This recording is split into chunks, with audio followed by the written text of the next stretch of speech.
নমস্কার সবাইকে। জেলার সেরা পুজো নিয়ে আমি আজকে চলে এসেছি আপনাদের শহর তায়েরপুরে। আমরা সবাই চারধাম যাত্রা করতে যাই। যারা যেতে পারোনি এখনও অবধি, যাওয়ার ইচ্ছা আছে বা যারা বয়স্করা আছেন যারা যেতে পারেননি, তাদেরকে বলবো এখানে একবার আসুন। এখানে এই জায়গাটাতে ঠিক যে ঠাকুরটা থাকবে সেইটা পুজো হবে না আর কি, দর্শনার্থীদের দেখার জন্য। পুরীর জগন্নাথ মন্দিরের থিম তো অনেক জায়গাতেই দেখেছেন, দুর্গা পুজোয় হোক বা অন্যান্য পুজোয় হোক। তো এইবার তায়েরপুর সম্মিলনী ক্লাবের নতুন আকর্ষণ হচ্ছে দীঘার জগন্নাথ মন্দির। তো এই তরুণ সংঘের এই বছরের থিম হচ্ছে বৃন্দাবনের প্রেম মন্দির। তোমাদেরকে সেই প্যান্ডেলটা দেখাবো যেটা এই বছর হতে চলেছে নদিয়ার অন্যতম সেরা পুজো।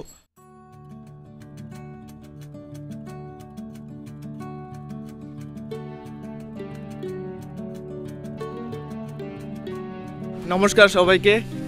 জেলার সেরা পুজো নিয়ে আমি আজকে চলে এসেছি আপনাদের শহর তায়েরপুরে।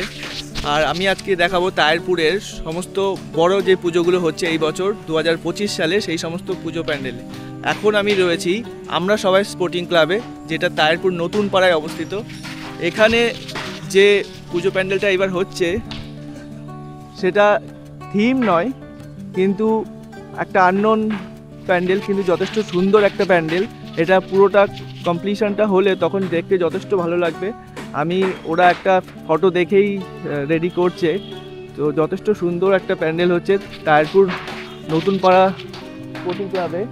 এটা অবস্থিত রানাঘাট কৃষ্ণনগর যে বাইপাস রয়েছে সেইখানে, রানাঘাট থেকে আসার পথে ফাঁড়ির আগেই বাহাতে ঢুকলেই এই প্যান্ডেলটা রয়েছে, নতুন পাড়ার প্যান্ডেল। তো যারা রানাঘাটের দিক থেকে আসতো বাসে বা বাইকে বা ফোর হুইলারে আসছো, তাদেরকে বলবো এই প্যান্ডেলটা দিয়ে শুরু করো, তারপর ওই দিকে যেগুলো আছে সেগুলো সমস্ত দেখো। আর যারা ট্রেনে আসছো তারা ওই দিক থেকে শুরু করতে পারো। আর আমি এটা থেকে শুরু করলাম দেখানো। আমি প্রত্যেকটা প্যান্ডেলই খুব ভালোভাবে তোমাদেরকে দেখাবো, যাতে তোমরা ভালোভাবে এসে সুস্থ মতো এসে সেইগুলো দেখতে পারো এবং এদিক ওদিক যেন ঘোরাঘুরি না করতে হয়। নতুন পাড়া আমরা সবাই স্পোর্টিং ক্লাবের পর আমি চলে এসেছি তায়েরপুরের আরও একটি নামকরা পুজো প্যান্ডেলে, যেটা হচ্ছে বিদ্যুৎ বাহিনী ক্লাবের পুজো। আর সেই পুজো প্যান্ডেলে তাদের এই বছরের থিম হচ্ছে চারধাম। আমরা সবাই চারধাম যাত্রা করতে যাই। যারা যেতে পারোনি এখনও অবধি, যাওয়ার ইচ্ছা আছে বা যারা বয়স্করা আছেন যারা যেতে পারেননি, তাদেরকে বলবো এখানে একবার আসুন। আপনার হয়তো কিছুটা হলেও চারধামের যাত্রার কিছুটা অনুভূতি এখানে পাবেন। এই পুজো মণ্ডপে ওরা খুব সুন্দরভাবে চারধামটাকে তুলে ধরার চেষ্টা করেছে। আজকে সবে কাপড় পরছে, হয়তো আমার ভিডিওর মাধ্যমে বুঝতে পারছেন যে কাপড় পরার পরে এটা পুরোটা রেডি হলে পুরোটাই একটা চারধামের ফিল আসবে। তো এটা অন্যতম জেলার সেরা পুজো হতে চলেছে আমার মতে। তোমাদের এবারে থিম তো চারধাম, কেদারনাথ, বদ্রীনাথ, গঙ্গোত্রী, যমুনোত্রী। তা তোমাদের প্যান্ডেল মোটামুটি শেষ হবে কবে? আমাদের তৃতীয়ার দিন উদ্বোধন হবে, আর তারপর থেকে তো দর্শনার্থীরা দেখতে পারবে। আচ্ছা, মোটামুটি কবে থেকে শুরু হয়েছে কাজ প্যান্ডেলের? 2 মাস 2.5 মাস আগে থেকে। 2 মাস আগে। খুব ইনোভেটিভ একটা আইডিয়া। এরকম যারা সাধারণত যেতে পারেনি চারধাম, তারা এখানে আসলে তা একটা ফিল পাবে, উপভোগ করতে পারবে চারধামটা, থাকবে। আচ্ছা, স্টেশন থেকে আসলে একটু বলে দাও কিভাবে আসবে? আমাদের স্টেশন থেকে হাঁটা পথে 2 মিনিটের পথ, ঠিক আছে। স্টেশনে নামা তাহেরপুর শিয়ালদা থেকে যে কোনো কৃষ্ণনগর লোকাল ধরে তাহেরপুর নেমে হাঁটা পথে 2 মিনিট। বিদ্যুৎ বাহিনী ক্লাব যাকে বলবে এ ব্লক বিদ্যুৎ বাহিনী ক্লাব। চারধামের এই যে এখানে কেদারনাথ, বদ্রীনাথ, আর এইদিকে রয়েছে গঙ্গোত্রী, যমুনোত্রী। আর এই মাঝে মূল মঞ্চটা রয়েছে, মানে যেখানে প্রতিমা থাকবে, আমি সেখানে এবার নিয়ে যাব। আমি এখন চলে এসেছি চারধাম যে পুজো প্যান্ডেলে তার মূল প্রতিমা যেখানে থাকবেন সেই ভেতরটাতে। এখানে দেখছি সেলাইয়ের কাজ হচ্ছে, বিভিন্ন রকম কাপড় সেলাইয়ের কাজ হচ্ছে।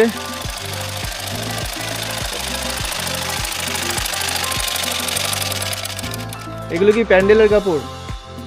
এখানে এই জায়গাটাতে ঠিক যে ঠাকুরটা থাকবে সেইটা পুজো হবে না আর কি, দর্শনার্থীদের দেখার জন্য।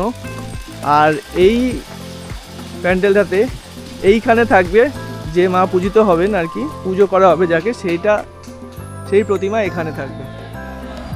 তো তোমরা যারা এইবার তায়েরপুর ঠাকুর দেখতে আসছো তারা কোনোভাবেই বিদ্যুৎ বাহিনী এই চারধাম মিস করবে না। পুরীর জগন্নাথ মন্দিরের থিম তো অনেক জায়গাতেই দেখেছেন, দুর্গাপুজোয় হোক বা অন্যান্য পুজোয় হোক। তো এইবার তায়েরপুর সম্মিলনী ক্লাবের নতুন আকর্ষণ হচ্ছে দীঘার জগন্নাথ মন্দির। তারা এইবার এক অভিনব আদলে তৈরি করতে চলেছে দীঘার নব্য নির্মিত জগন্নাথ মন্দির। তারই কিছুটা ভিউ আপনাদেরকে দেখাচ্ছি। জোর কদমে কাজ চলছে, সম্ভবত মহালয় কি তার 2-1 দিন পরেই উদ্বোধন হয়ে যাবে। আশা করি এটা জেলার অন্যতম একটা সেরা পুজোর তকমা পেতে পারে এই বছর, কারণ খুবই ইউনিক থিম এবং এইবারই যেহেতু উদ্বোধন হয়েছে সেই মন্দিরটা, তাই এখনও অবধি এরকম ভাবনা কোথাও দেখা যায়নি। তো তায়েরপুর সম্মিলনী ক্লাবই প্রথম এই দীঘার জগন্নাথ মন্দিরের থিমে পুজো করছে এইবার।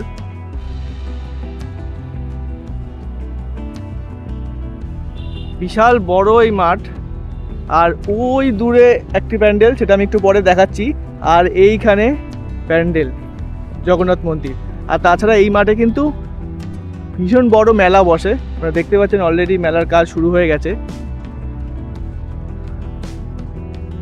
এবার ভেতরে গিয়ে একটু দেখাই। আমি এখন রয়েছি সম্মিলনী ক্লাবের ভেতরে ঢুকেছি, যেখানে মূল প্রতিমা থাকবে। তো এখানে ভেতরে থার্মোকলের কাজ হচ্ছে, প্রচুর থার্মোকল রয়েছে এবং সেগুলোকে কাটিং করে সাইজ করে বসানোর কাজ চলছে। একবার দেখাবো তোমাদেরকে। আচ্ছা, এই থার্মোকলের কাজ তো ভেতরের প্যান্ডেলের ভেতরের সাজসজ্জায় হবে না, তাই তো? আর ভেতরে বাইরে সবই। আর হচ্ছে প্রতিমা কিসের প্রতিমা হবে? পিতলের প্রতিমা হবে। তোমরা দীঘার মন্দিরে গেছো? দীঘা জগন্নাথ মন্দিরে নতুন যে উদ্বোধন হয়েছে এই বছর, যাওনি?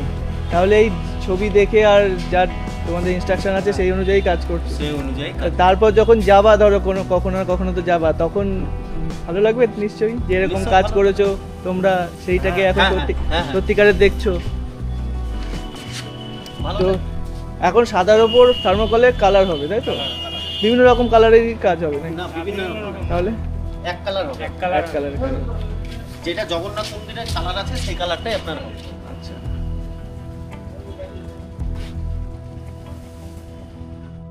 এই রকম ভাবনা, যেহেতু এই মন্দিরটা এইবারই তৈরি হয়েছে দীঘাতে, তো এই চিন্তা ভাবনা যে করেছে, তা এইটা তৈরি করতে মোটামুটি কবে থেকে কাজ শুরু করেছে? 3 মাস ধরে কাজ চলছে। আর কতদিনের কাজটাও বাকি আছে? আর 15 দিন। উদ্বোধন কবে হবে? তৃতীয়া, মানে তারপরের দিন থেকে দর্শনার্থীরা দেখতে পারবে, তাই তো? এই যে বিভিন্ন কাজগুলো রয়েছে, এগুলো যারা দীঘায় গেছেন বা সোশ্যাল মিডিয়ায় দেখেছেন, দীঘার মন্দিরের গায়ে যে কাজগুলো, সেটা ওরা অনেকটাই নিখুঁতভাবে ফুটিয়ে তোলার চেষ্টা করেছে। আশা করি এর ওপর যখন আলো পড়বে বা পুরো কাজটা শেষ হবে, তখন আরও সুন্দর দেখতে লাগবে। ভীষণ বড় মাঠ যেহেতু, তাই ওরা বেশ ভালো জায়গা নিয়ে পুরো মন্দিরটাকে তৈরি করার চেষ্টা করেছে এবং খুব ভালোভাবেই তৈরি হচ্ছে, আমি দেখে যা বুঝতে পারলাম। শুধু যে দীঘার জগন্নাথ মন্দিরই থাকছে সেটা নয়, তাদের আরেকটি বিশেষ আকর্ষণ হলো এই বছর পিতলের দুর্গা প্রতিমা। তো কোনোভাবেই যারা তাহিরপুর আসছো তাদেরকে বলবো, এই সম্মিলনী ক্লাবের পুজো প্যান্ডেল এবং প্রতিমা অবশ্যই তোমরা দর্শন করবে এবং আশা করি দারুণ লাগবে তোমাদের সবার। আর অনেকটা জায়গা পাওয়ার জন্য, যেরকম দীঘাতে মূল প্রবেশদ্বার রয়েছে জগন্নাথ মন্দিরের, এখানেও কিন্তু সেরকম একটি প্রবেশদ্বার করা হয়েছে। এটা হলো সেই মূল প্রবেশদ্বার। এর ভেতর দিয়ে কিন্তু সোজা দর্শনার্থীরা ঢুকে একদম মূল মন্দিরে গর্ভগৃহে প্রবেশ করবে এবং এইখানে প্রতিমা থাকবে। যে পিতলের প্রতিমার কথা বলছি সেটা এই ভেতরে থাকবে। ভিতরে থার্মোকলের কাজ হচ্ছে, থার্মোকলের ওপর পুরোটা তারা যতটা সম্ভব ফুটিয়ে তোলার চেষ্টা করছে। দীঘার জগন্নাথ মন্দিরের ভাইবসটা জোর কদমে কাজ চলছে। তৃতীয়ার দিন এই প্যান্ডেল উদ্বোধন হবে, তোমরা তারপর থেকেই দেখতে পারবে। সম্মেলনী ক্লাবের অপোজিটেই সেই একই মাঠেই কিন্তু ইউরেকা ক্লাবের এইবারের আকর্ষণ হচ্ছে ব্যাংককের বৌদ্ধ মন্দির। তো এই হলো সেই মন্দিরের কিছুটা ইনফ্রাস্ট্রাকচার, যেটা জোর কদমে কাজ চলছে। আশা করি আর এক সপ্তাহের মধ্যে অনেকটাই কাজ হয়ে যাবে। ভেতরে বিভিন্ন রকম জিনিসপত্রের কাজ চলছে, আমি ভেতরে যাচ্ছি। তো এই যে সম্মেলনী, যেটা দীঘার জগন্নাথ মন্দির, আর ঠিক সেই একই মাঠে হচ্ছে ব্যাংককের বৌদ্ধ মন্দির। এই ইউরেকা ক্লাবের ভেতরে আমি যাচ্ছি। তো এখানে কিন্তু আগের দীঘার জগন্নাথ মন্দিরে যেরকম দেখলাম যে থার্মোকলের কাজ চলছে, এই ইউরেকা ক্লাবের ভেতরের বা বাইরের সমস্ত কাজটাই কিন্তু সানমাইকার দিয়ে হচ্ছে।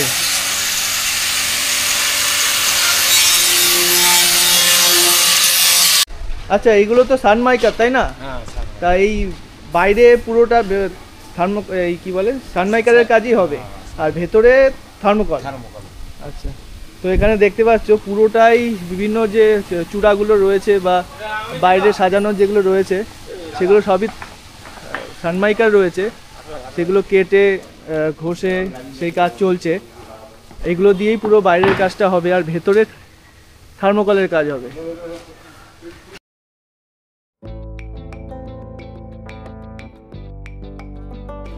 এবার আমি তোমাদেরকে সেই প্যান্ডেলটা দেখাবো যেটা এই বছর হতে চলেছে নদিয়ার অন্যতম সেরা পুজো। শুধু আমি না, তোমরা প্রত্যেকেই যারা আসবে তারা যখন এই প্যান্ডেলটায় আসবে তো তোমরা দেখেই বুঝতে পারবে যে কেন আমি এই কথাটা বলেছিলাম। তো ভিডিওটা দেখাচ্ছি। এটা হলো তায়েরপুর অগ্নিশিখা ক্লাব। তায়েরপুর অগ্নিশিখা ক্লাবের এই বছরের আকর্ষণ হচ্ছে তায়েরপুরের বুকে এক টুকরো বেনারস। বেনারসের যে কাশী বিশ্বনাথ মন্দির আছে সেই মন্দিরের আদলেই তৈরি করা হচ্ছে এই পূজা মণ্ডপ এবং অভিনব দুর্গা প্রতিমা। তো কাশী বিশ্বনাথ যে এই যে মন্দিরটা এবং মূল যে আসল বেনারসে যে মন্দিরটা আছে তার পাশে যেরকম হোটেলগুলো থাকে, ঘাট থাকে, গঙ্গার আরতি হয়, এই জায়গাটায় গঙ্গা আরতির ব্যবস্থা করা হয়েছে। এখানে যে কদিন ঠাকুর দেখানো হবে সে কয়দিন এখানে গঙ্গা আরতি চলবে।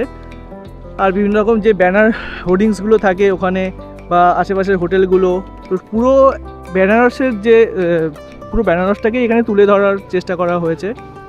তো যখন পুরো কাজটা কমপ্লিট হবে, ওদের 22 তারিখ একটা উদ্বোধন রয়েছে, 25 তারিখ আরেকটা উদ্বোধন রয়েছে।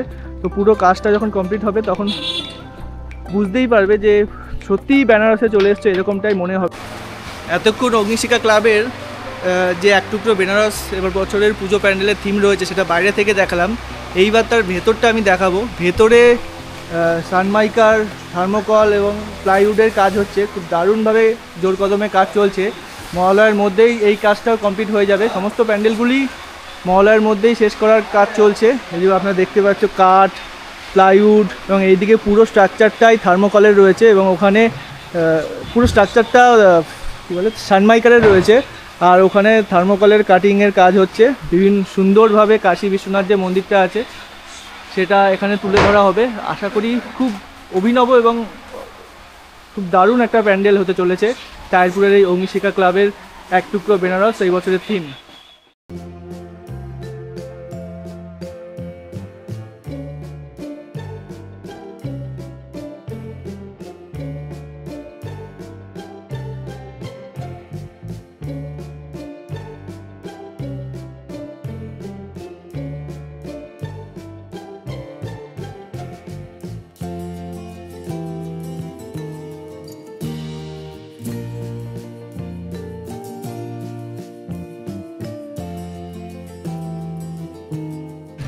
এখন আমি দাঁড়িয়ে আছি তায়েরপুর তরুণ সংঘ ক্লাবের সামনে। তো তোমরা যারা ট্রেনে আসছো কৃষ্ণনগর রানাঘাটের দিক থেকে, স্টেশন থেকে নেমে কিন্তু এই তরুণ সংঘ প্রথমে পড়বে, তারপরই অগ্নিশিখা সম্মিলনী এই সমস্ত ক্লাবগুলো পড়বে। আমি যেহেতু ওদিক থেকে আসলাম তাই এটাতে এখন এসেছি। তো এই তরুণ সংঘ দেখে এই রাস্তা দিয়ে সোজা গিয়ে কিন্তু তোমরা চলে যেতে পারো অগ্নিশিখাতে। তো এই তরুণ সংঘের এই বছরের থিম হচ্ছে বৃন্দাবনের প্রেম মন্দির। পুরোপুরি বৃন্দাবনের প্রেম মন্দিরের আদলেই ওরা তৈরি করছে এই বছরের পূজা প্যান্ডেল। কিছুটা বাইরের কাজ হয়েও গেছে, ওরা যে স্তম্ভগুলো রয়েছে সেগুলো লাগিয়েছে কিছুটা এবং আস্তে আস্তে সেগুলো পুরোটাই কমপ্লিট হবে। যারা বৃন্দাবনের প্রেম মন্দির দেখেছো তারা জানো, আর যারা দেখোনি অন্যান্য জায়গায় আগের বছরও হয়েছিল থিম দেখেছো। তো এখানেও এবার সেই একই থিম অন্যরকমভাবে তৈরি করছে তারা। তো খুব সুন্দর লাগবে এবং এটাও মহালয়ার পরেই উদ্বোধন হবে। আমি কিন্তু চেষ্টা করছি যতটা ডিটেলসে সমস্ত পুজোগুলো এবং তাদের থিম এবং কিভাবে কাজ চলছে, কবে উদ্বোধন, সমস্ত কিছুই তুলে ধরার চেষ্টা করছি। তো আশা করব তোমরা যারা ভিডিওটা দেখবে তারা চ্যানেলটা অবশ্যই সাবস্ক্রাইব করে দেবে এবং ভিডিওটি ভালো লাগলে লাইক করে দেবে। আমি আরও যেগুলো বিভিন্ন রকম পুজো প্যান্ডেলগুলো রয়েছে সেগুলোতে যাব। আচ্ছা, এই বছর কিন্তু কালীনারায়ণপুর শহীদ সংঘের পুজোটা যতটা বড় করে হয় সেরকমটা আর হচ্ছে না। বিশেষ কিছু কারণবশত এই পুজোটা এইবার এই সুইট সঙ্গের আদর্শ স্কুলের মাঠে খুব ছোট করেই হচ্ছে। তো আমি তোমাদেরকে তাহিরপুরের যে সেরা সেরা পুজোগুলো রয়েছে এবছর জেলার পুজোর মধ্যে নদিয়া জেলার তাহিরপুর কিন্তু একটা অন্যতম স্থান পেতে চলেছে। তো আমি তাহিরপুরের সেরা সেরা পুজোগুলো তোমাদেরকে দেখালাম। ভিডিওটি আশা করি তোমাদের সবার ভালো লাগবে, এবং ভালো লাগলে অবশ্যই ভিডিওটি লাইক করো, এবং এই ধরনের ভিডিও আরও দেখার জন্য চ্যানেলটি অবশ্যই সাবস্ক্রাইব করে দিও। আমি আরও নতুন নতুন ভিডিও নিয়ে খুব তাড়াতাড়ি তোমাদের কাছে আসবো।